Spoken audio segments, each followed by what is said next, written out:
crosses the line. He is a tenth and a half up, and he is on provisional pole. All eyes were on Verstappen to deliver what could have been a championship-winning qualifying lap. Verstappen knows this is it. This is the lap of the weekend. I almost felt like I was driving that car. It felt like you were getting drawn in and in and into the lap. Whoa, he's leaving no margin out there at all. He only needed a tenth or two to be on pole, but he wanted it to be even better than that. Verstappen can spoil the Mercedes party and ruin their 1-2 as he hits the wall.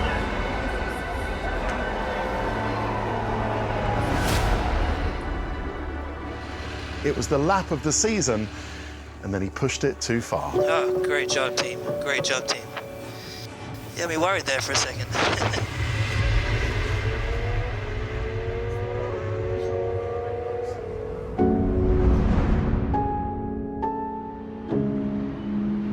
Jeddah was a weird weekend. You know, we'd gone to this new circuit. It was so fast, potentially so dangerous. Nobody was sure about it. And there was a lot of tension in the air as well. So when it got to Sunday, everybody was wound up tight like a spring. And that directly translated itself to the performances of Verstappen and Hamilton on track. Lights out and away we go. Bottas gets a decent start, as does Hamilton. Verstappen can't dive down the inside. Hamilton takes the lead into the first corner. Perfect start for Mercedes-Benz then. They've got control of the race at this stage.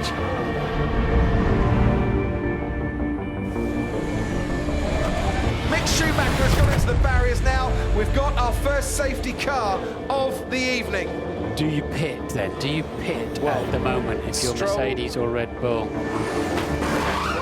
This was the time that Mercedes chose to bring in Hamilton, who was leading at the time, to give up track position and decide to take what's effectively a free pit stop under the safety car because you don't lose as much time. In doing that, they gave track position to Max Verstappen. They're now red flagging the race, and this is now played very much into Red Bull and Max Verstappen's hands, because when the race is suspended and it's red flagged, when you return to the pit lane, you can make your tyre change. Does this not mean you can change tyres?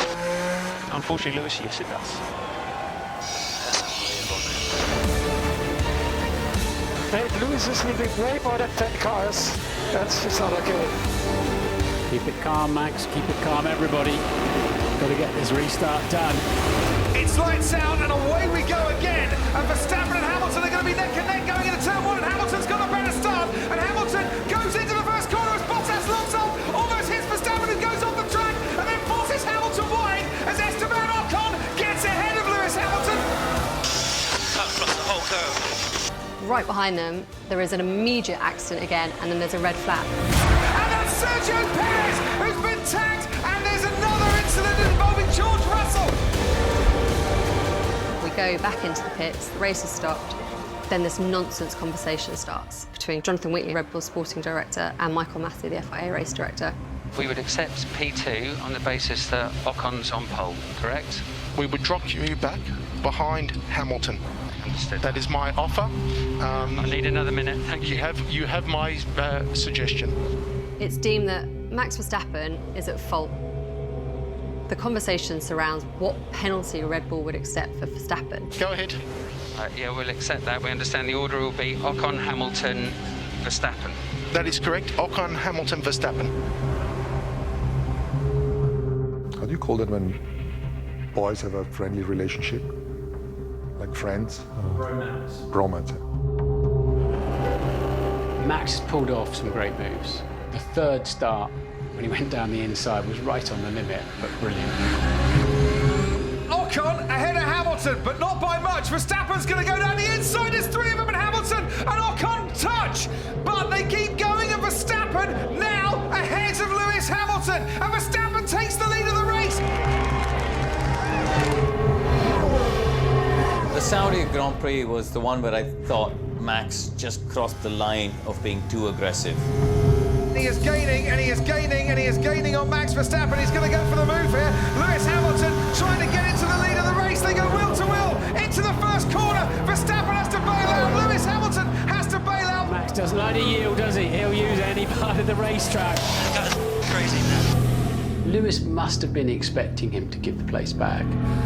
So let's give the position back to Hamilton. So do that strategically. Give the position back. Oh, they've touched and they've collided! Max Verstappen and Lewis Hamilton. Just what is going on here in Jeddah tonight? Just brake testing me. I've just hit him, man. My wing's broken. Normally, Lewis would have just sliced past and taken the lead. But the wise old campaigner that Hamilton is, he just smelt trouble and tactics there. Max knew that he had to let past Lewis, and yet he was trying to time it so that he would let past Lewis just before the detection line for DRS, so that then he could get a better run out the last corner and get Lewis straight back into turn one, you know? I didn't enjoy watching all of that unfold. I thought it was just kind of like what you do with your mates when you go driving at a rental go-kart place and you all start whacking into each other. It was messy, it was undignified. You couldn't keep your eyes off it, but it wasn't the clean, clear racing that we all wanted to see. Hamilton and Verstappen going for it again, and going for it again at turn 27, and Hamilton has now got past Verstappen. Has Verstappen taken matters into his own hands and thought, well, there's a penalty coming? Get in there, Lewis. That has got to be the craziest race I remember. The cool head won that out. Great job, guys. Great job. That's more like it. Come on.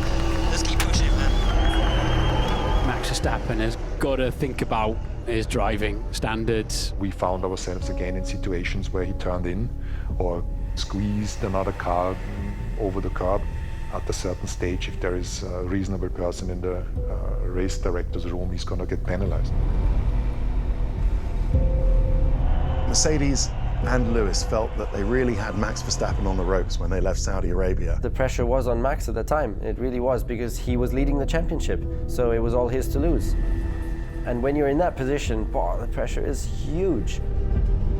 He should have gone to Abu Dhabi having a comfortable points advantage where he would only need to finish third or fourth to wrap up the championship for Red Bull. And who would have thought it? After 21 races, we went into the last race of the season, exactly the same points for both Verstappen and Hamilton.